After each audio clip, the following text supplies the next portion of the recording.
A street thug thought he could intimidate the silent sentinel at Arlington National Cemetery, but when he raised his fist at a wounded warrior paying respects to fallen brothers, the honor guard's patience shattered in a heartbeat. What followed left onlookers in awe and a bully learning the true meaning of respect at America's most sacred ground. The late autumn sun cast long shadows across Arlington National Cemetery's pristine grounds, where Sergeant Michael Torres stood his unwavering vigil at the tomb of the unknown soldier. His ceremonial uniform gleamed in the golden light, every crease perfect, every button polished to mirror shine, his white gloves pristine against the dark rifle he carried. For 8 hours straight, he would pace these 21 steps with mechanical precision, a living tribute to America's fallen heroes. The gathering crowd of visitors watched in respectful silence, their phones raised to capture the changing of the guard ceremony that would soon begin. Preparing and narrating this story took us a lot of time, so if you are enjoying it, subscribe to our channel. It means a lot to us. Now back to the story. Among them, young children whispered questions to their parents about why the soldier moved with such precise steps, why he never smiled, why he seemed more statue than man. Their innocent curiosity added to the reverent atmosphere that normally surrounded this hallowed place, where over 400,000 veterans and their family members rest in eternal peace. Sergeant Torres had performed this duty for 3 years now, through scorching summers and bitter winters, through driving rain and howling wind. Each step, each turn, each movement was performed with the same flawless dedication that had earned him the honor of joining the old guard. His journey to this position had been grueling. Only the top 20% of volunteers were even considered for this prestigious duty. Then came months of intensive training, memorizing every detail of cemetery layout, learning the names and stories of countless veterans buried here, mastering the precise movements required for guard duty. To the tourists, he might have seemed like an automaton, programmed for perfection. But behind his stoic expression lay an acute awareness of everything around him, every sound, every movement, every potential disruption to the sacred peace of this place. His training had honed this awareness to a razor's edge. Even now, as he executed another perfect turn, his mind cataloged the positions of every visitor, the movement patterns of the crowd, the subtle shifts in atmosphere that might signal trouble. The morning had started like any other, with the first rays of sunlight painting the endless rows of white marble headstones in soft gold. School groups huddled together in their matching uniforms. Veterans stood tall with hands over hearts, and families moved quietly through the grounds, searching for loved ones among the endless rows of markers. Some carried flowers, others small American flags, each tribute adding to the solemn beauty of the nation's most sacred military cemetery. The changing of the guard would begin in exactly 17 minutes. Sergeant Torres continued his measured pace, his thoughts focused on honoring the unnamed heroes who lay beneath his feet. His rifle clicked precisely against his shoulder with each turn, the sound echoing softly across the plaza. The weight of the weapon was familiar, comfortable after thousands of hours of carrying it in exactly the same way. Few understood the true meaning behind his every movement. The 21 steps matching the 21 gun salute, a tribute reserved for the highest military honors. The 30-second pauses at each end of his post, representing the passing of time and the eternal nature of his watch. The rifle always carried on the shoulder facing the tomb, symbolizing his position between any threat and those he guarded. Every detail had meaning, every motion carried weight, every second was a reminder of the sacrifice made by those who rest here. Today, however, something felt different. A tension hung in the air, barely perceptible but unmistakable to someone who had spent thousands of hours reading the subtle shifts in crowd energy. As Sergeant Torres executed another perfect turn, his peripheral vision caught movement that seemed out of place, aggressive, purposeful movement that stood in stark contrast to the usual reverent shuffling of visitors. Through years of training, Torres had learned to observe without appearing to observe, to remain absolutely focused on his sacred duty while maintaining awareness of potential threats. It was a skill that had become second nature, as natural as breathing. But now that skill was telling him something was wrong. The hair on the back of his neck stood up, a sensation he'd learned to trust during his previous deployments overseas. The murmur of the crowd changed pitch, barely noticeable to most, but to Torres, it was like a warning bell. Footsteps approached, heavier than necessary, deliberately loud against the stone plaza. Someone was making a statement, demanding attention in a place meant for quiet reflection. The footsteps carried a swagger, an arrogance that had no place among these hallowed grounds. Still, Torres continued his precise movements, unchanged, unwavering. Whatever disruption might be brewing, his duty remained the same, to honor the unknown soldiers who had given everything for their country. He would not break his vigil unless absolutely necessary. That was the code he lived by, the promise he renewed with every step, every turn, every breath. The crowd's tension continued to build, their collective anxiety creating ripples of unease that spread across the plaza. Parents drew their children closer, veterans stood a little straighter, and tourists lowered their phones, sensing that something unprecedented was about to unfold at this sacred site. The air grew thick with anticipation, the sacred silence of Arlington about to be shattered by an unwelcome presence. Sergeant Torres completed another 21 steps, turned with parade ground precision, and shifted his rifle to his opposite shoulder. In that moment, he caught a clearer glimpse of what his instincts had been warning him about. A tall figure moving through the crowd like a shark through still waters, radiating confrontation and disrespect in a place dedicated to honor and sacrifice. The man's body language alone was an affront to everything this place stood for. The sacred silence of Arlington was about to be broken, and Sergeant Torres knew that his unwavering dedication to duty was about to be tested in ways he had never expected. But like the unknown heroes he guarded, he would face whatever came with dignity, discipline, and the quiet strength that had defined America's honor guards for generations. His grip tightened imperceptibly on his rifle as he prepared for whatever might come next. The grounds of Arlington National Cemetery stretched out in every direction, a sea of white marble markers standing in perfect formation, like the soldiers they commemorated. The crisp November air carried the scent of fallen leaves and fresh-cut grass, mingling with the lingering morning fog that clung to the rolling hills. Today's crowd was larger than usual, perhaps drawn by the unusually mild weather or the approaching Veterans Day ceremonies. Near the tomb of the unknown soldier, different groups of visitors created a tapestry of American life. A high school class from Nebraska stood in their blue and gold letter jackets, their earlier excitement now tempered by the solemnity of their surroundings. Their teacher, Mrs. Rodriguez, spoke in hushed tones about the significance of the changing of the guard, her words carrying the weight of personal connection. Her own father had served in Vietnam. To the left of the students, an elderly couple supported each other as they walked slowly toward the tomb. The woman, Linda Marshall, dabbed at her eyes with a handkerchief while her husband, Robert, stood straight despite his cane, his Vietnam veteran cap worn proudly. They had driven 6 hours from Ohio to visit their son's grave, making their annual pilgrimage to Section 60, where the newest generation of fallen heroes rested. As always, they stopped at the tomb first, a ritual of respect that had become part of their grieving process. A young family of 4 stood near the velvet rope barrier, their twin boys, no more than 7, unusually still and quiet as they watched Sergeant Torres's methodical movements. Their father, James Chen, a Marine Corps veteran himself, had carefully explained to them that morning why they needed to be especially respectful here.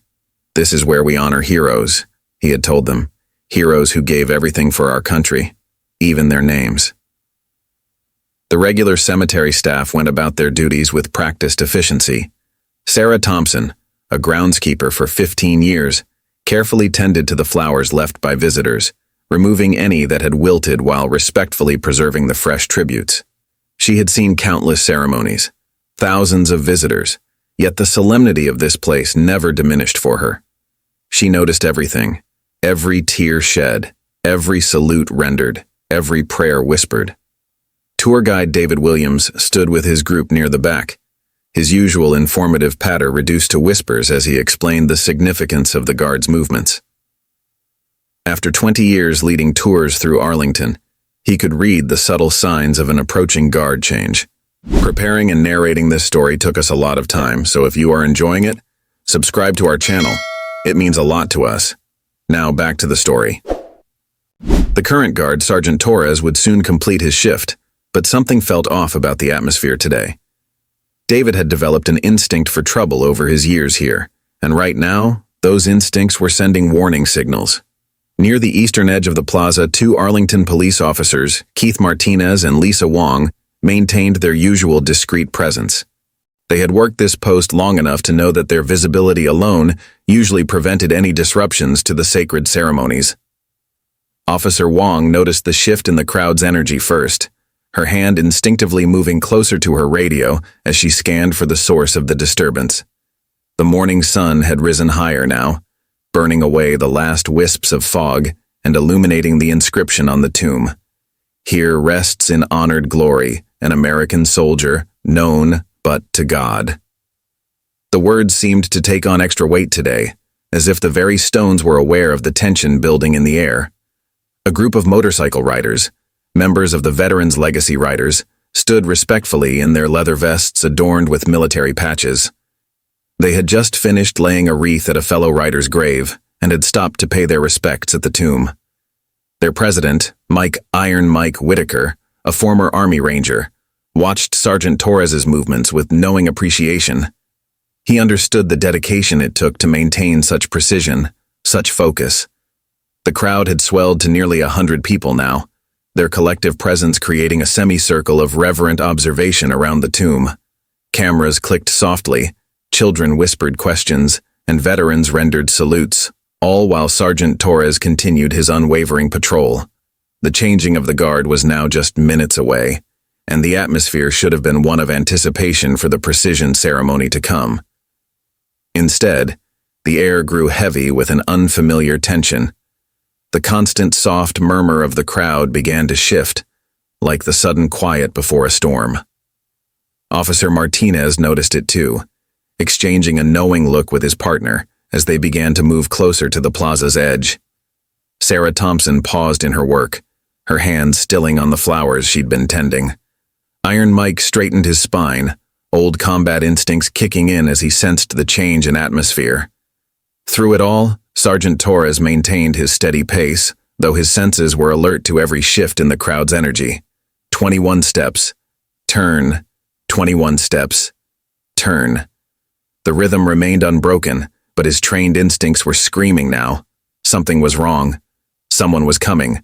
Someone who didn't understand, or worse, didn't care about, the sanctity of this place. The first warning came as a ripple through the crowd, a subtle parting as someone pushed their way forward with none of the respectful hesitation that usually marked visitors' movements here. The high school students pressed closer together, their teacher's hand rising instinctively to guard them. The elderly couple took a step back, while the young family drew their children nearer. Even the veteran bikers shifted their stance, unconsciously moving to protect those around them from whatever was approaching. The sacred peace of Arlington was about to be tested, and everyone present could feel it. This was more than just a disruption to ceremony, it was a challenge to everything this place represented. As Sergeant Torres completed another precise turn, the heavy footsteps grew closer, each step an affront to the hallowed ground they fell upon. The disruptive presence announced itself before anyone caught sight of him. His voice cut through the sacred silence like a knife, loud and deliberately provocative. "Well, would you look at this circus?" The words echoed across the plaza, making several visitors flinch at their jarring volume. Through the parting crowd emerged Marcus Reed, a tall man with heavily tattooed arms visible beneath his sleeveless shirt despite the November chill. A tarnished dog tag hung around his neck, stolen, not earned, and his combat boots were scuffed and unlaced, a deliberate mockery of military bearing. His presence was a study in calculated disrespect, from his swagger to the way he spat on the immaculate stonework as he approached.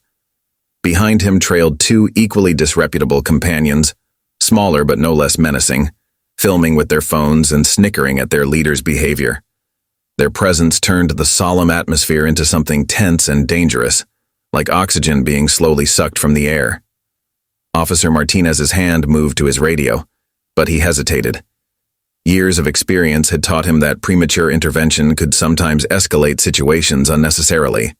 For now, he and Officer Wong moved closer, maintaining a careful balance between presence and provocation. "Hey, toy soldier!" Reed called out, his voice dripping with mockery as he approached the restricted area around the tomb. "Nice choreography you got going there. What's the matter? Couldn't make it as a real warrior?" He played to his friends' cameras, clearly performing for some social media audience that would never understand the sanctity of this place. Sergeant Torres continued his precise movements, unchanged, unfaltering. 21 steps. Turn. 21 steps. Turn. His face remained impassive, though behind his disciplined exterior, every sense was alert to the threat this man presented. Not to himself, Torres had faced worse in combat, but to the sanctity of his watch, to the respect owed to those who rested here. The high school students huddled closer together, their teacher moving protectively in front of them. The elderly couple, the marshals, clutched each other's hands tighter, their faces a mixture of anger and disbelief. Iron Mike and his fellow riders shifted positions subtly, their combat-trained instincts reading the situation with growing concern. Reed took another step forward, deliberately crossing the light barrier that marked the restricted area. A collective gasp rose from the crowd.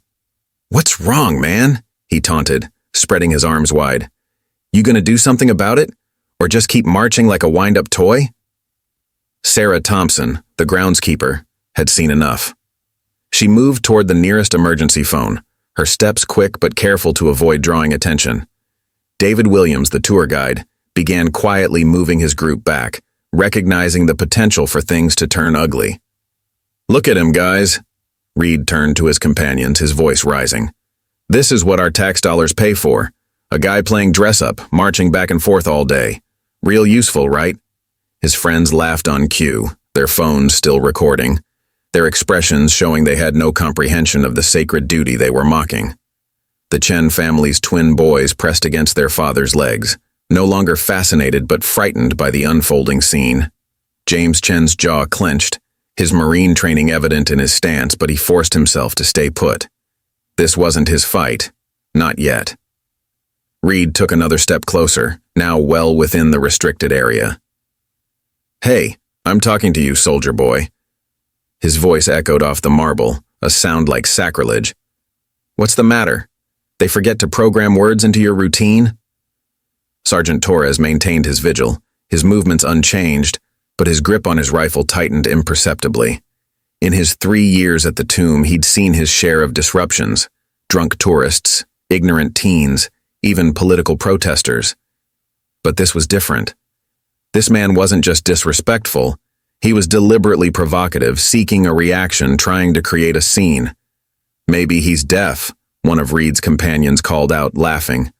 "Or just stupid." "Nah," Reed sneered, moving even closer. "He's just a coward, hiding behind all this ceremony because he couldn't cut it in real combat. Bet he's never even seen a real fight."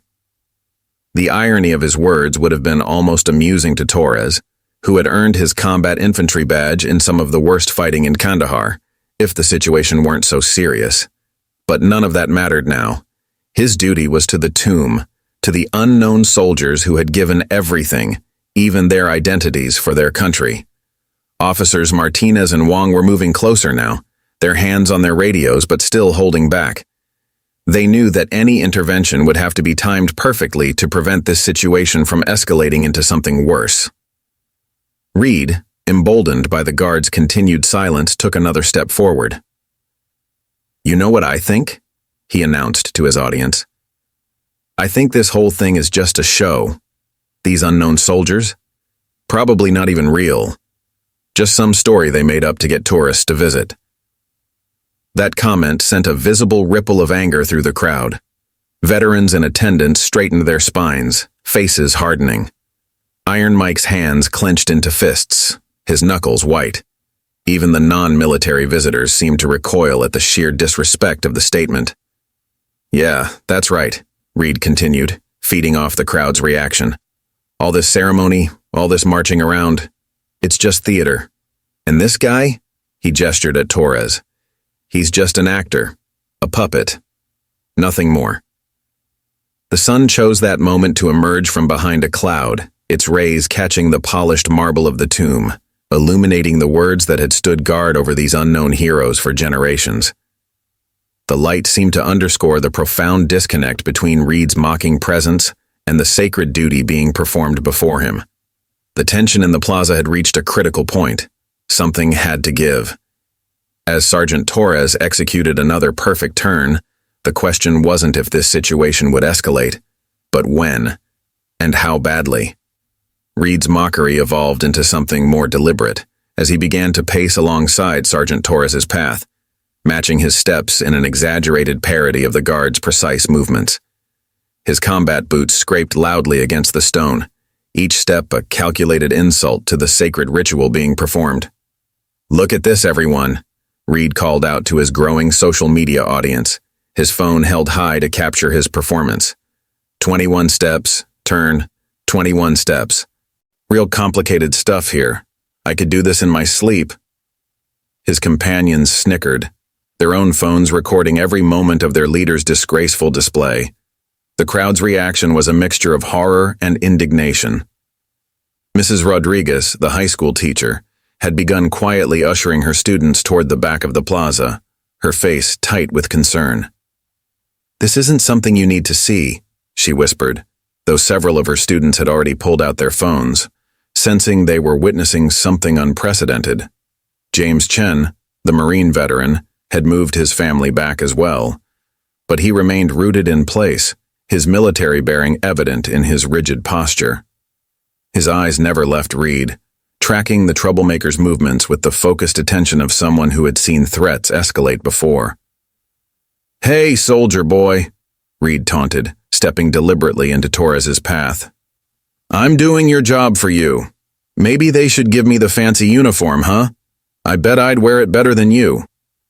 He stretched his arms wide, blocking the guard's route, forcing Torres to adjust his path slightly to maintain his vigil. The slight deviation in Torres's routine necessary to navigate around the obstruction drew a laugh from Reed's companions. "Look, we got him to break pattern," one called out. "Not so perfect now, are you, toy soldier?" Officer Martinez's radio crackled softly as he updated dispatch on the situation. The response was clear: monitor, but don't intervene unless absolutely necessary.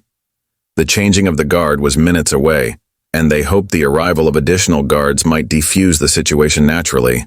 Reed, however, seemed determined to escalate further. He pulled the stolen dog tags from his neck and dangled them mockingly in front of Torres's face. "You know what these are? Probably not, since you've never seen real combat. Too busy playing dress-up here in your little palace." The irony of his words wasn't lost on the veterans in the crowd. Iron Mike's hand found its way to the Marine Corps emblem on his vest, his weathered fingers tracing the globe and anchor as if drawing strength from it. The marshals, the elderly couple, had moved back but refused to leave entirely, their faces set in expressions of quiet outrage. "What's the matter, man?" Reed persisted, his voice growing louder. "Cat got your tongue? Or are you just too scared to talk?" He matched Torres's next turn, continuing to shadow his movements in an exaggerated manner. "Maybe we should check if he's even real. Could be a robot for all we know." Sarah Thompson, the groundskeeper, had successfully reached the emergency phone and was quietly reporting the situation. Her years of experience told her this was different from the usual disruptions. There was something deliberately provocative about Reed's behavior, something that went beyond mere disrespect. The tour guide, David Williams, had managed to move most of his group to a safe distance, but he remained nearby, his professional demeanor masking his growing concern. In 20 years, he'd never seen anyone push the boundaries this far. "This isn't going to end well," he muttered to himself, noticing the subtle shifts in the honor guard's otherwise perfect composure. Reed's performance continued, each moment more outrageous than the last. He began to mimic Torres's rifle movements, using a piece of discarded branch he'd picked up from the ground. "Look at me, I'm a big brave soldier," he mocked, swinging the stick around carelessly. protecting a bunch of empty graves. That comment sent another wave of anger through the crowd. Even Reed's companions seemed to sense he'd crossed a line, their laughter becoming slightly more uncertain. But their leader was too invested in his performance to notice or care. "You know what I think?" Reed announced, raising his voice even louder. "I think this whole thing is just a waste of time. All this marching around, all this ceremony, it's just for show. These unknown soldiers, probably just made up to get tourists to visit. Bet there's nothing even in that tomb." Sergeant Torres maintained his composure, but those closest to him might have noticed the slight tightening of his jaw, the barely perceptible tension in his shoulders. Every word was an insult, not just to him, but to everything this place represented, to every sacrifice honored within these hallowed grounds. Officer Wong's hand had moved to her belt, ready to intervene if necessary, but Martinez shook his head slightly. They both knew that any official intervention needed to be perfectly timed. Too soon, and they risked escalating the situation. Too late, and things could spiral out of control. Reed, growing frustrated with his inability to provoke a response, decided to up the ante. He stepped directly into Torres's path again, this time planting his feet firmly, creating an unmovable obstacle. "What now, soldier boy? You gonna walk around me again? Show everyone how your perfect little routine can be broken." The tension in the plaza had reached a fever pitch. Phones were raised higher, recording every moment. Veterans in the crowd stood straighter, their faces hard with controlled anger. Even the birds seemed to have gone silent, as if nature itself was holding its breath to see what would happen next. Reed's frustration at his inability to provoke a reaction began to manifest in increasingly aggressive ways. He moved closer to Sergeant Torres, his movements becoming more erratic, more threatening. The mock imitation of the guard's movements had evolved into something darker, more sinister. "You think you're better than me, don't you?" he snarled, his earlier performative mockery giving way to genuine anger. "Standing there all high and mighty in your fancy uniform. But I see through you. You're nothing but a puppet, a trained monkey doing tricks for the tourists." Reed's companions had stopped laughing, their phones lowering slightly as they exchanged uncertain glances.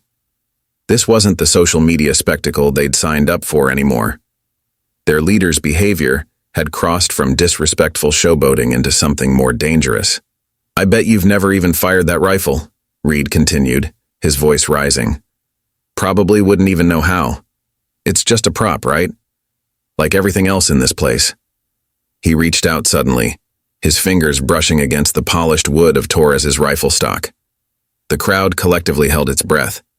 Even those with limited military knowledge understood that touching a guard's weapon was crossing a serious line. Officer Martinez's hand moved to his radio, but Officer Wong caught his eye and shook her head slightly. Not yet, but soon. Iron Mike and his fellow riders had begun to spread out instinctively, forming a loose perimeter around the situation. Their combat experience told them this was about to escalate, and they were positioning themselves to protect the civilians if necessary. "What's the matter, toy soldier?" Reed taunted, emboldened by his own transgression. "Can't even protect your own weapon, some guard you are." He reached for the rifle again, this time more deliberately, but Torres executed a perfect turn that kept the weapon just out of reach. The movement, though part of the standard routine, seemed to enrage Reed further. "Oh, so you can move!" he shouted, his face reddening. "You're not completely useless after all. Come on, show us what you've got. Or are you too scared?"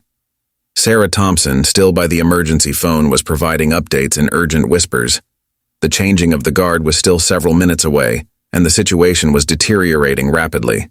David Williams, the tour guide, had seen enough similar incidents to recognize that this one was different. There was a volatility here that went beyond the usual disruptions. Reed began to circle Torres more aggressively now, like a predator looking for an opening. "You know what your problem is?" he sneered. "You're a coward, hiding behind all this ceremony, all these rules. Bet you couldn't last 5 minutes in a real fight."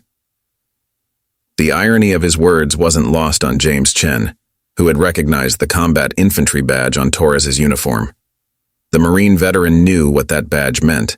This guard hadn't just seen combat, he'd been in the thick of it. But that knowledge only made Torres's current restraint more impressive. "Look at him, everyone. Reed shouted, turning to address the crowd.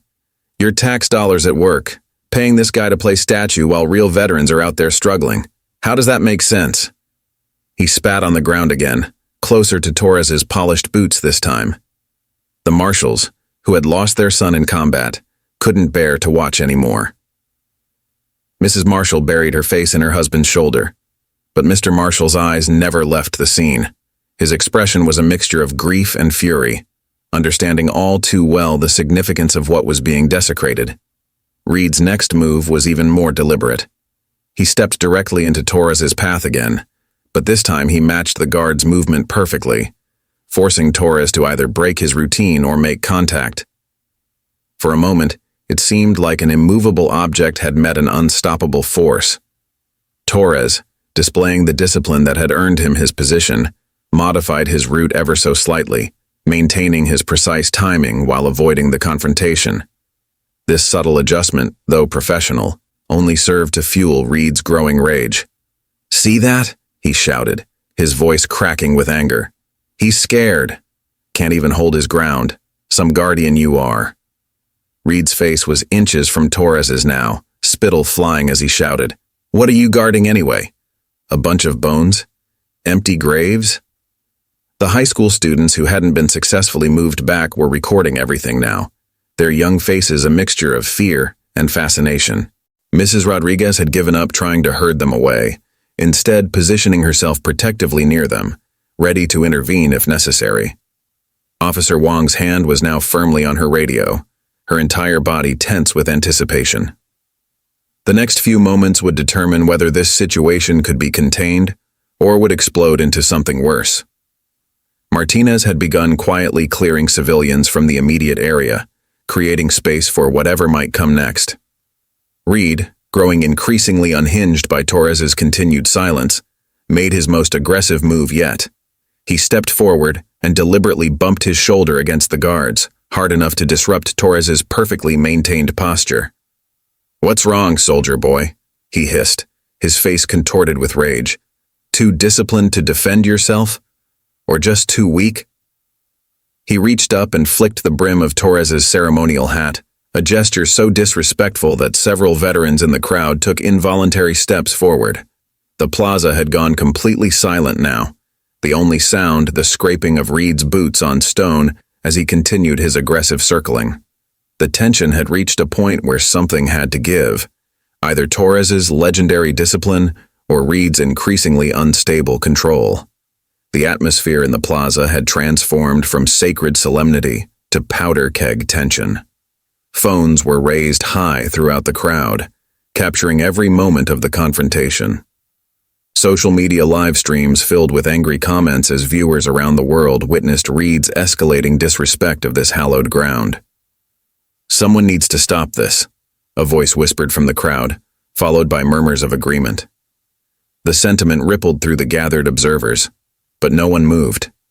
Years of conditioning to remain quiet and respectful at the tomb created a paralysis that even outrage couldn't immediately overcome. James Chen, the Marine veteran, had positioned himself between the scene and his family, but his military training kept him acutely aware of the developing situation.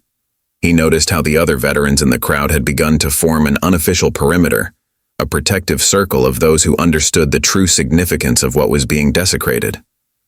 "Dad," one of his twin boys whispered, tugging at his sleeve, "why is that bad man being so mean to the soldier?" The question, asked in childhood innocence, carried enough to make several nearby observers turn their heads.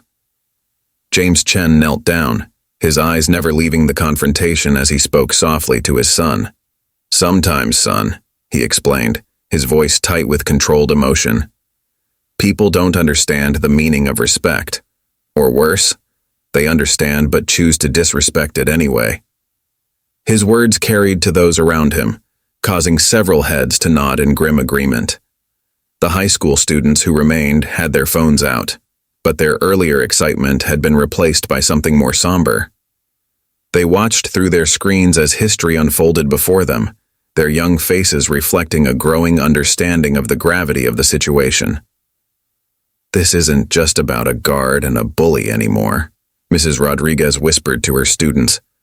This is about everything this place stands for. She looked at their faces, seeing the moment's impact etched into their expressions. This would be a lesson they'd never forget, though not one she'd ever planned to teach. Sarah Thompson, the groundskeeper, had worked her way closer to Officers Martinez and Wong. "I've seen disruptions before," she muttered to them, "but nothing like this. This feels different." The officers nodded grimly, their hands never far from their radios as they assessed and reassessed the situation. Iron Mike and his fellow riders had spread out further, their presence creating an unofficial buffer between the confrontation and the general public.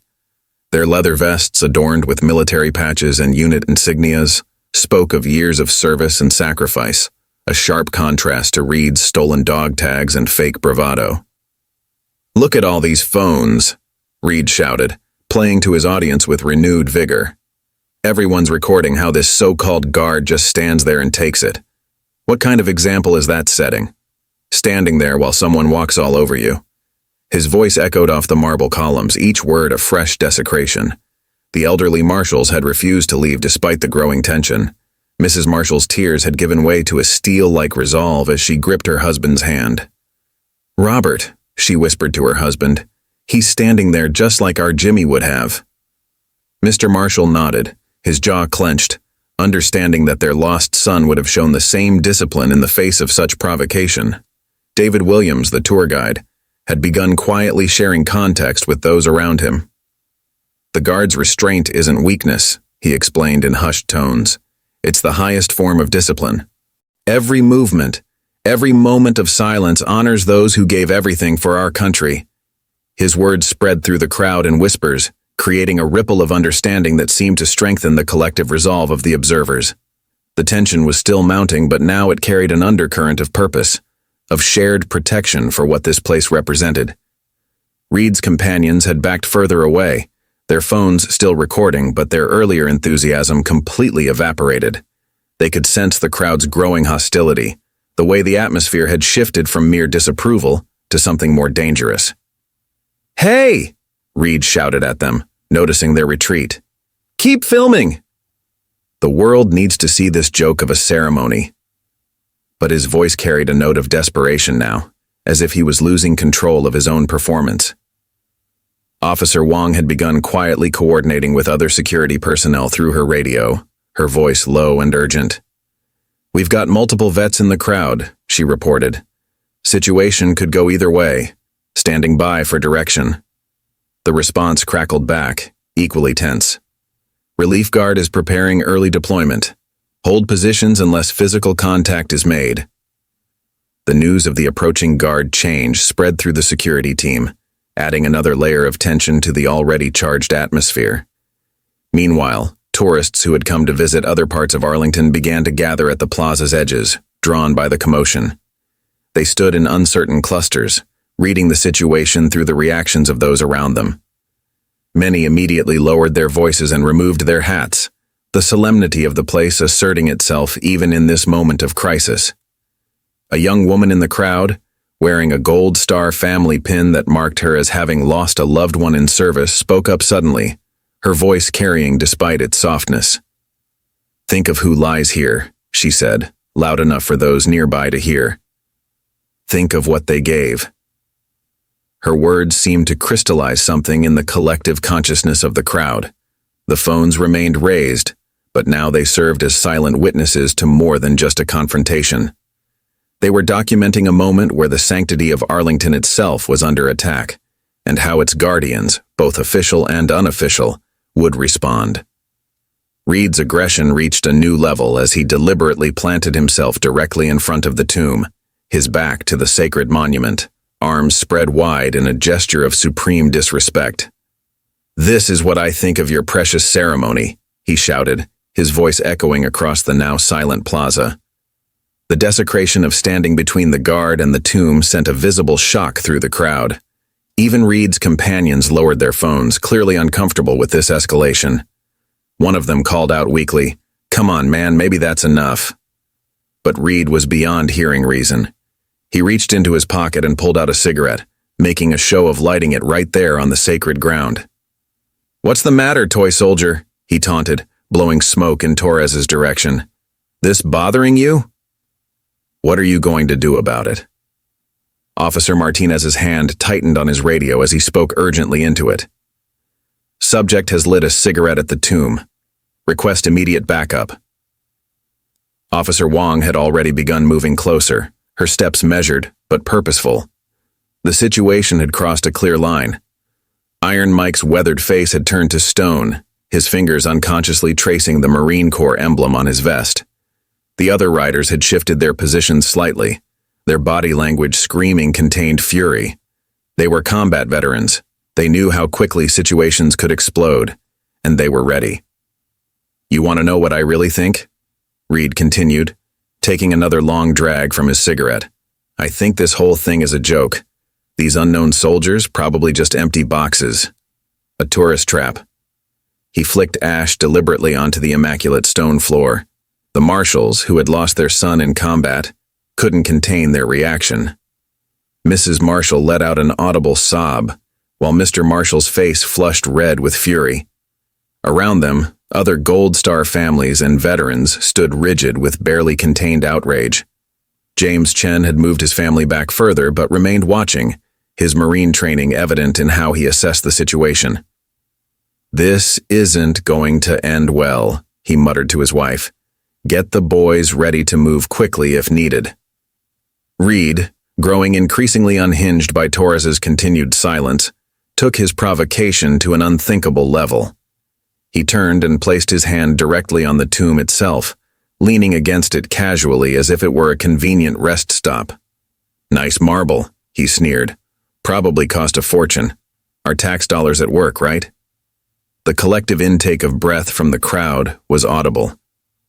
Sarah Thompson, the groundskeeper who had tended these grounds for 15 years, actually stumbled backward as if physically struck.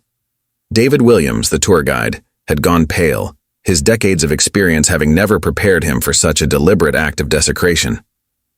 "Sir," Officer Wong called out, her voice carrying the full weight of authority, "step away from the tomb immediately."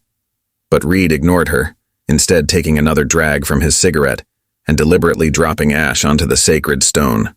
"Or what?" he challenged, his voice rising. "You gonna arrest me for touching a rock? It's just a fancy gravestone, that's all." He turned back to Torres, who continued his precise movements despite the obstacle Reed presented. "Your buddy here sure isn't going to do anything about it." The high school students who had been recording everything had fallen completely silent, their phones still raised, but their young faces showing a growing understanding of the gravity of what they were witnessing. Mrs. Rodriguez had tears in her eyes as she watched history unfold in the worst possible way. "You see this, everyone?" Reed shouted, playing to his dwindling audience. "This is what we're supposed to respect? A guy who won't even defend this so-called sacred ground?" He took a final drag from his cigarette and, in an act that would be talked about for years to come, moved to put it out against the marble of the tomb itself. Before he could complete this final desecration, a voice rang out across the plaza, firm, commanding, and filled with barely contained fury. A figure stepped forward from the crowd, his silver hair catching the sunlight, his back straight despite his years. It was Master Sergeant William Hayes, a veteran of 3 wars and a former Arlington Honor Guard himself. At 82, he still carried himself with the bearing of a soldier, and the ribbons on his jacket spoke of valor few could comprehend.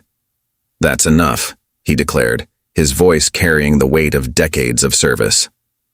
The old warrior began moving toward Reed with slow, deliberate steps, his eyes fixed on the man who dared to disrespect everything he had spent his life defending. The plaza fell even more silent, if that was possible. Everyone present sensed that a line had been crossed from which there could be no return. Sergeant Torres continued his measured steps, but even his practiced movements seemed to carry an additional weight of anticipation. The stage was set for a confrontation that would remind everyone present of the true meaning of honor, sacrifice, and the debt owed to those who gave everything for their country, including their very identities, in service to a grateful nation. Master Sergeant Hayes moved with the measured pace of a man who had spent decades in service, each step purposeful and deliberate. His presence seemed to fill the plaza, drawing all eyes away from Reed's spectacle to his dignified approach. The medals and ribbons on his jacket caught the sunlight, telling a story of sacrifice that spanned generations. "Young man," Hayes addressed Reed, his voice carrying the quiet authority that only comes with years of command. "You're standing on ground sanctified by the blood of heroes, ground that holds the remains of men and women who gave everything, their lives, their futures, even their names, so you could have the freedom to make a fool of yourself." Reed's initial smirk faltered slightly as he faced this new challenger. Something in Hayes's bearing, in the way he carried himself, made it impossible to dismiss him as just another disapproving observer. The cigarette in Reed's hand wavered slightly, not quite making contact with the sacred marble. "Who do you think you are, old man?" Reed attempted to maintain his bravado, but his voice had lost some of its earlier certainty. "This is a free country, right? Isn't that what all this is supposed to be about?" Hayes continued his approach, his eyes never leaving Reed's face. "Free country?" he echoed, his voice taking on an edge of steel. "Let me tell you about freedom, son. I've seen men die for it, watched buddies take bullets meant for their teammates, held friends as they breathed their last, thinking not of themselves but of the country they loved enough to die for." The crowd had gone completely still. Even the birds seemed to have fallen silent, as if nature itself was paying respect to Hayes's words. Officer Martinez and Wong remained alert, but held their positions, recognizing that this moment needed to play out. "You wear those dog tags like a fashion accessory," Hayes continued, gesturing to the tarnished tags around Reed's neck. "But do you know what they really mean? They're not jewelry. They're identification for the dead and dying. A way to make sure a soldier's family can bury their loved one.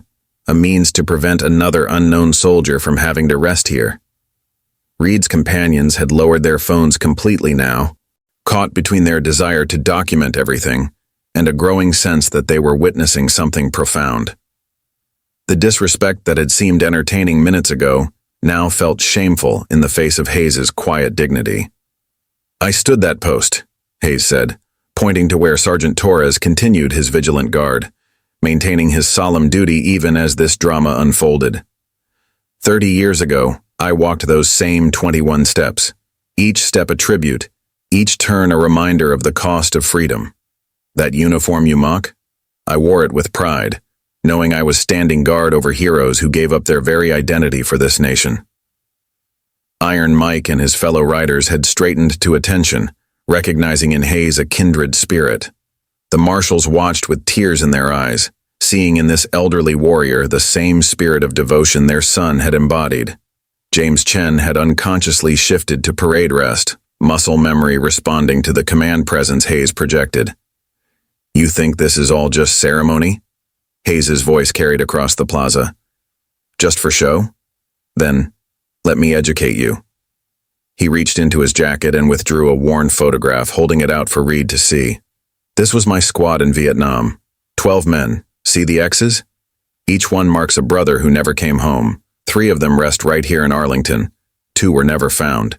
They might be in that tomb you're treating like a bench." Reed's face had lost its color, the cigarette now hanging forgotten in his lowered hand.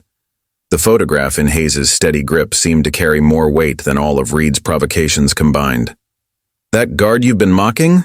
Hayes continued, gesturing to Torres without taking his eyes off Reed. "He's not just standing watch. He's standing for every mother who never got her son's body back, for every wife who had to bury an empty coffin, for every child who grew up knowing their father only as a name on a wall." The high school students had completely forgotten about their phones, their young faces showing a dawning understanding of the true weight of this moment. Mrs. Rodriguez whispered a quiet prayer, recognizing that her students were receiving a lesson more powerful than any she could have planned. "So, yes, young man." Hayes's voice grew quieter but somehow carried even more authority. "This is a free country, and you're free to act like a fool. But freedom isn't free. That marble you're leaning against? It's not just stone. It's a monument to the price of every freedom you enjoy, including the freedom to disrespect it." Hayes took another step forward, close enough now that Reed had to look up slightly to meet his gaze. "The question is, knowing what it cost, Knowing how many died to give you that right, what kind of man does that make you? The silence that followed was absolute.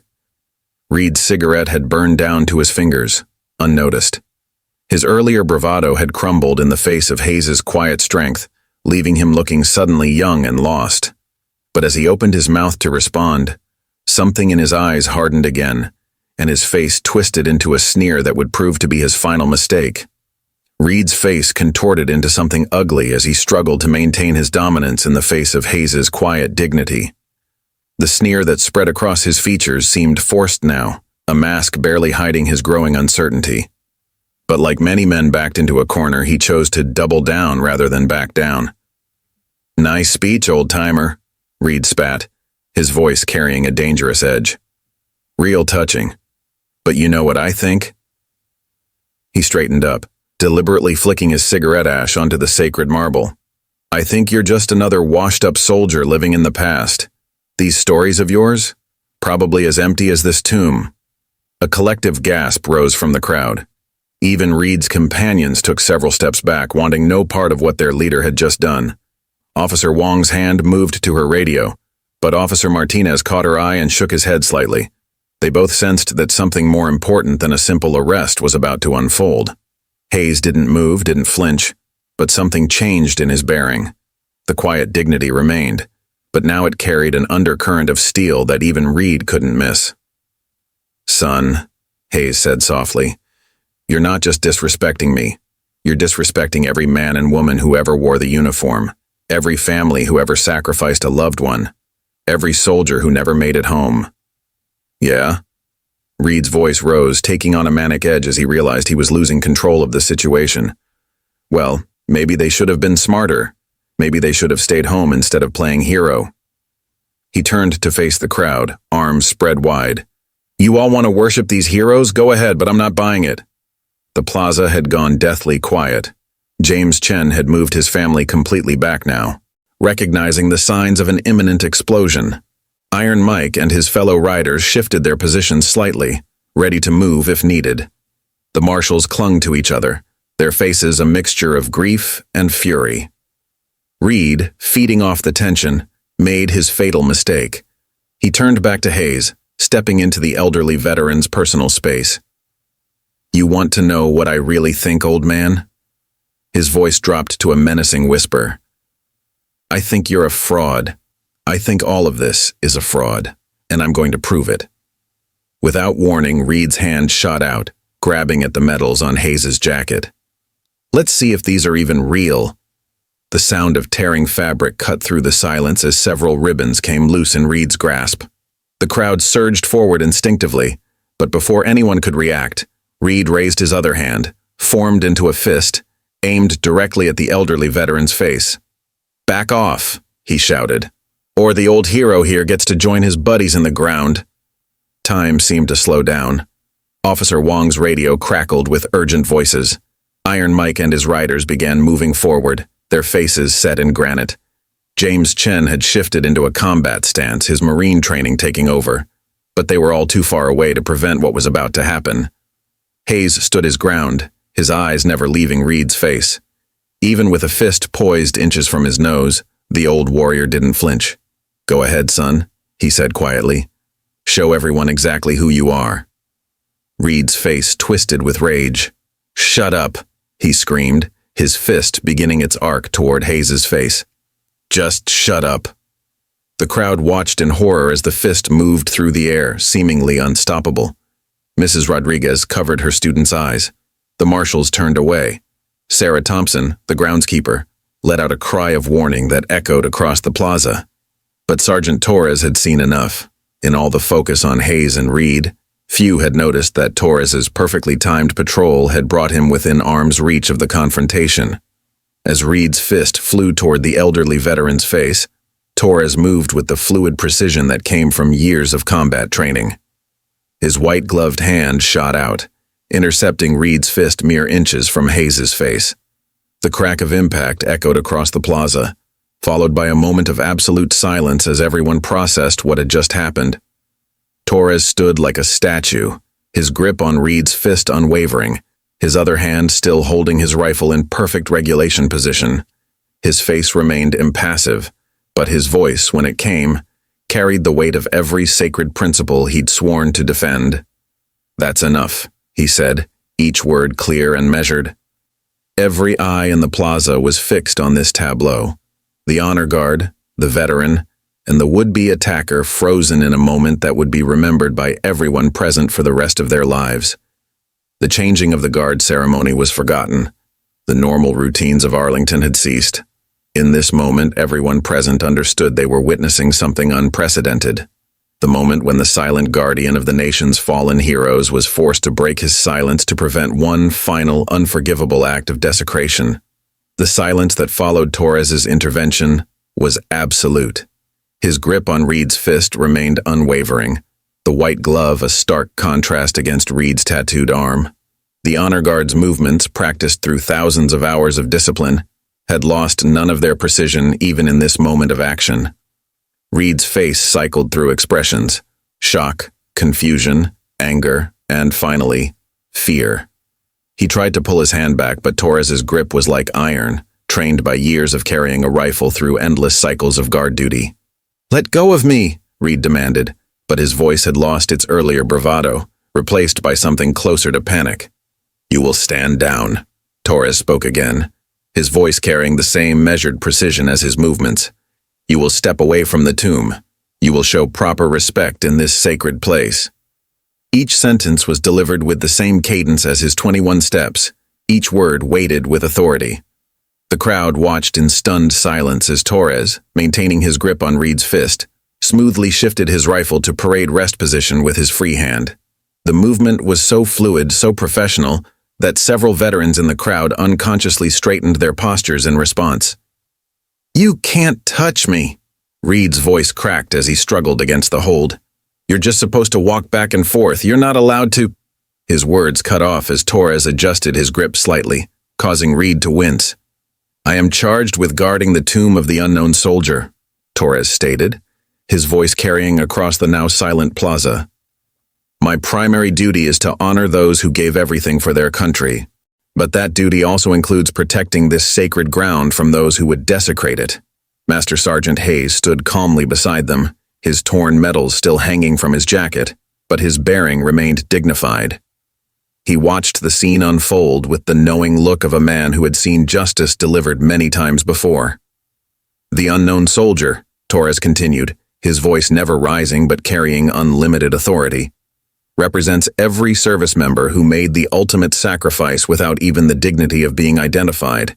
They gave their names, their futures, their very identities for this nation. And you—" He paused, looking directly into Reed's eyes. "You thought it appropriate to mock their sacrifice."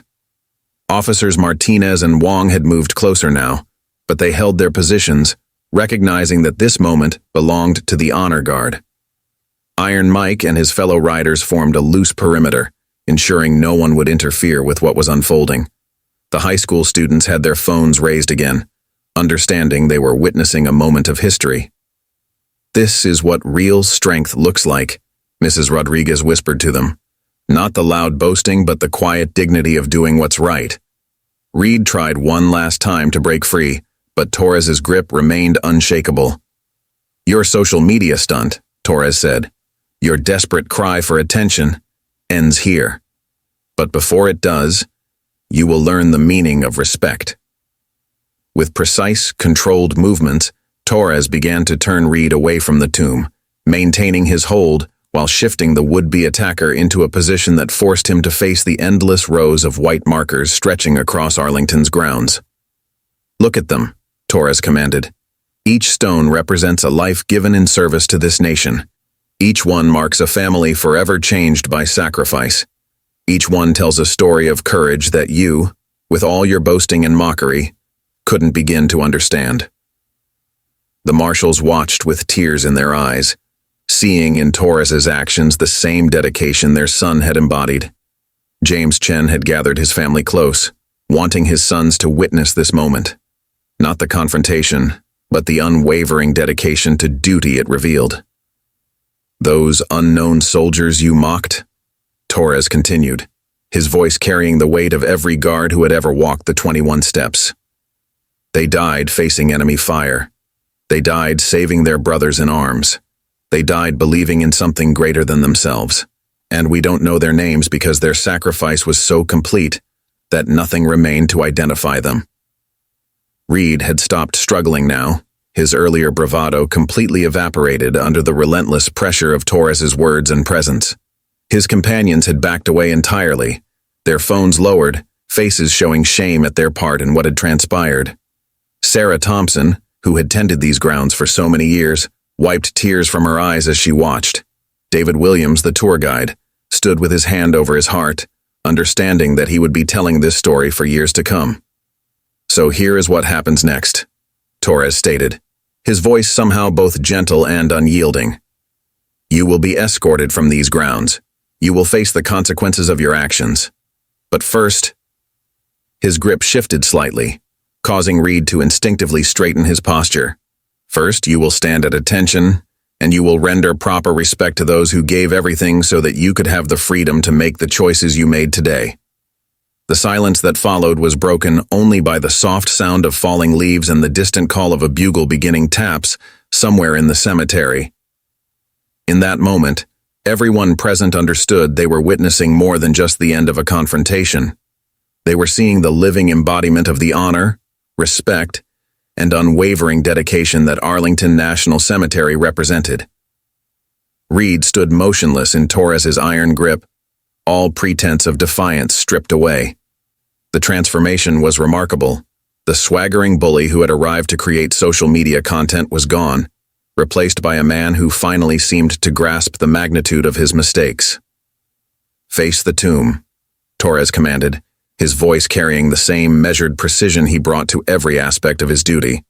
With careful, deliberate movements, he guided Reed to turn, maintaining perfect control. "Stand at attention." Reed complied, his body responding almost instinctively to the authority in Torres's voice. The stolen dog tags around his neck clinked softly, a sound that now seemed to mock their wearer rather than those they were meant to disrespect. "Remove those tags," Torres ordered, releasing his grip but maintaining a ready stance. "They're not yours to wear. They represent something you haven't earned and clearly don't understand." With trembling fingers, Reed lifted the chain over his head. Officer Martinez stepped forward with an evidence bag. The tags would be investigated later to determine their rightful owner or family.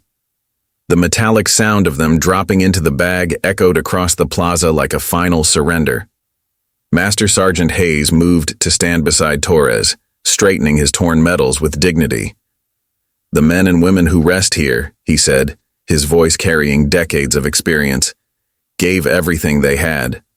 Some gave up their very identities, and they did it without seeking attention, without making spectacles of themselves." The crowd remained silent, but their presence had shifted from fearful observation to something more powerful.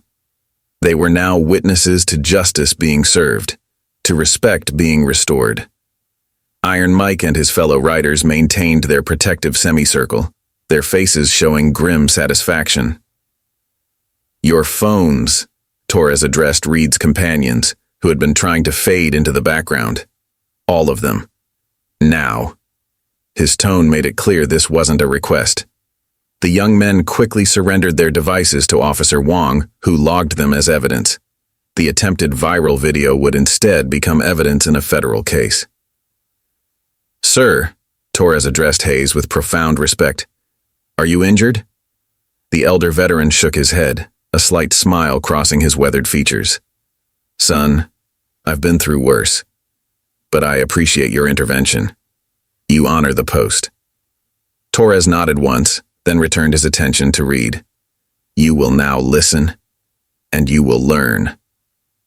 His voice took on a teaching tone, though it lost none of its authority. "The tomb guard marches 21 steps. Know why? It represents the 21-gun salute, the highest honor given to our fallen." Reed stood rigid, forced to absorb each word. Around him, the crowd listened as well, many hearing for the first time the deeper meaning behind the ceremonies they had come to witness. "The guard carries the rifle on the shoulder facing the tomb," Torres continued, gesturing with his own weapon. We stand between the tomb and any threat, always. That's not ceremony, that's duty. When you stepped between me and the tomb, you didn't just break protocol. You challenged everything this place stands for. The high school students had moved closer, their phones now lowered, absorbing a lesson more powerful than any classroom could provide. Mrs. Rodriguez watched with tears in her eyes, knowing her students would carry this moment with them forever. Look at the ground where you stand, Torres commanded. Reed's eyes dropped to the plaza stones. Men and women gave their lives to give you the right to stand here. They died unnamed, unidentified, but not forgotten, never forgotten. We guard their rest because they gave up everything, including their names, to guard our freedoms. The marshals, who had lost their son in combat, moved closer, drawn by the power of Torres's words. Other Gold Star families in the crowd did the same, forming a silent testament to the cost of freedom. Officers, Torres addressed Martinez and Wong without taking his eyes off Reed. This man attempted to assault a veteran on federal property, desecrated a national monument, and violated multiple laws regarding conduct at military memorials. He's yours to process. As the officers moved forward with handcuffs, Torres added one final command. But first, present, arms. His voice cracked like a whip, carrying the full weight of military authority. Reed found himself straightening, his body responding to the command before his mind could process it. Next to him, Hayes rendered a perfect salute, his torn metals catching the sunlight. Throughout the crowd, veterans both young and old raised their hands in salute, creating a powerful image of unity and respect. For 30 seconds, the length of time the tomb guard pauses at each end of their patrol, the plaza remained frozen in this tableau of restored honor. The only sound was the soft whisper of the wind through the trees and the distant notes of taps still floating on the air. Sarah Thompson, the groundskeeper, would later swear she saw tears in Reed's eyes during those 30 seconds. David Williams, the tour guide, would tell future groups that he had never felt the presence of the unknown soldiers more strongly than in that moment of restored dignity. When Torres finally called order, arms, the plaza relaxed. But the atmosphere had been permanently altered. The sacred nature of the space, temporarily shattered by Reed's disruption, had been not just restored, but strengthened by the unwavering dedication of its guardian.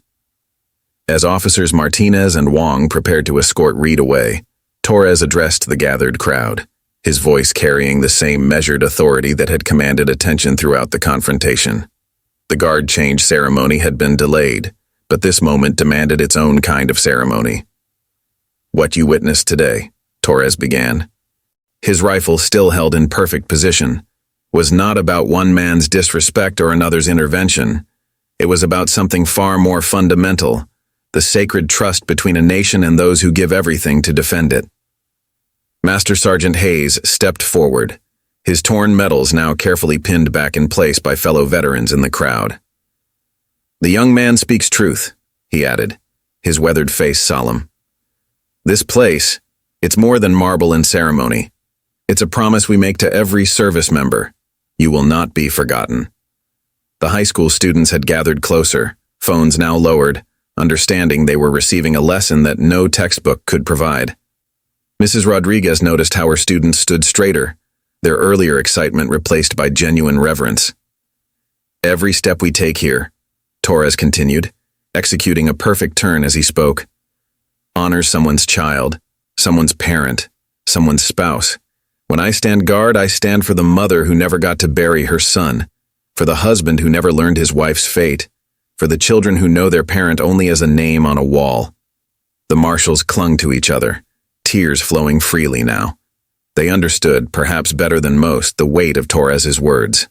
Their son's grave lay just a few hundred yards away, but at least they had a place to visit. The unknown soldiers didn't even have that final dignity. James Chen had gathered his twin boys close, using this moment to teach them about sacrifice and respect. Watch and remember, he whispered to them. This is what real strength looks like, not in shouting or threats, but in standing firm for what's right. Iron Mike and his fellow riders had maintained their protective formation, but their faces showed they were as moved as everyone else. These were men who had seen combat, who had lost friends, who understood the true meaning of sacrifice. One of them, a gruff-looking man with a gray beard, wiped tears from his eyes without shame. The tomb guard's silence, Torres explained, his steps never faltering, is not weakness. It is respect. Every second of silence honors those who can no longer speak for themselves. When that silence was broken today, it wasn't in anger or revenge. It was in defense of those who can no longer defend themselves. Sarah Thompson, who had tended these grounds for so many years, nodded in understanding. She had seen countless ceremonies, but none had captured the essence of Arlington quite like this impromptu lesson. To those who rest here, Torres continued, we owe a debt that can never be repaid, but we can honor it through our actions, our respect, our unwavering commitment to remember their sacrifice. His words carried across the plaza, reaching even those visitors who had gathered at its edges, drawn by the earlier commotion. David Williams, the tour guide, made mental notes. He knew that future groups would ask about this day, and he wanted to capture every detail, every nuance of this powerful moment. The unknown soldiers, Torres's voice took on an even more solemn tone, represent something profound about service and sacrifice. They gave up not just their lives, but their very identities. They rest here, known but to God, as eternal symbols of the price of freedom. Reed, still standing between the officers, had lost all traces of his earlier bravado. His face showed something new, perhaps the first glimmer of understanding, of genuine regret. His companions, waiting nearby to be processed, couldn't meet anyone's eyes. So let this be a lesson, Torres declared, his voice reaching every corner of the plaza. Not just about consequences for disrespect, but about the deeper meaning of honor, sacrifice, and duty. When you visit these grounds, you walk among heroes. Their sacrifice demands nothing from you but respect, and that is something we will always defend. Master Sergeant Hayes stepped forward one final time, his bearing matching Torres's perfect posture. To the young men who thought this would make good social media content, he addressed Reed and his companions directly. Remember this moment. Remember that real strength isn't about mockery or disruption. It's about standing firm in defense of something greater than yourself. The plaza had fallen into a profound silence, broken only by the soft rustle of leaves in the autumn breeze. The afternoon sun cast long shadows across the ground, adding a solemn beauty to the scene. These grounds are sacred, Torres concluded, his voice carrying both authority and deep respect. Not because we declare them so, but because they have been made sacred by the blood and sacrifice of heroes. We who guard them are not here for ceremony alone. We are here to ensure that sacrifice is honored, that memory is preserved, and that respect is maintained. As if to underscore his words, the distant sound of taps began playing again, its mournful notes floating across Arlington's hallowed grounds. Every veteran present snapped to attention, rendering honors out of instinct and training. Even those without military experience seemed to stand straighter, understanding they were part of something profound. As officers Martinez and Wong finally led Reed and his companions away, the plaza began to settle into a new kind of silence. Not the tense quiet of earlier, but something deeper, more meaningful. The afternoon sun cast long shadows across Arlington's grounds, highlighting the endless rows of white markers that stretched into the distance. Sergeant Torres resumed his post, his movements as precise as ever. The relief guard, who had been standing by during the incident, approached with measured steps to begin the delayed changing of the guard ceremony. But today, this normally routine ceremony carried extra weight. Every visitor understood now, in a way they hadn't before, the true meaning behind each deliberate movement. Master Sergeant Hayes remained near the tomb, straightening his restored medals. Iron Mike and several other veterans approached him, offering quiet words of respect and support. The old warrior's dignity in the face of disrespect had provided its own powerful lesson about the meaning of service. "Dad," one of James Chen's twin boys whispered, tugging at his sleeve, "is that guard a superhero?" Chen knelt beside his son, choosing his words carefully. "No, son. He's something better. He's a soldier who understands that real strength isn't about fighting. It's about standing firm for what's right. Mrs. Rodriguez gathered her students, noting how their demeanor had changed.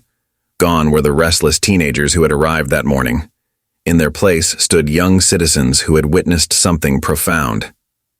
"Take out your phones one last time," she told them, "but not for social media. Write down what you felt today. This is history you'll want to remember." Sarah Thompson, the groundskeeper, had already begun cleaning the area around the tomb where Reed had dropped his cigarette ashes. Her movements were particularly gentle, almost reverent, as if trying to erase not just the physical marks, but the spiritual wound that had been inflicted on this sacred place. "In 30 years of leading tours," David Williams commented to nearby visitors, "I've never seen anything quite like this. But you know what strikes me most? How the guard never lost his composure, never acted in anger. That's what real authority looks like." The marshals, still holding each other close, approached the tomb to pay their respects.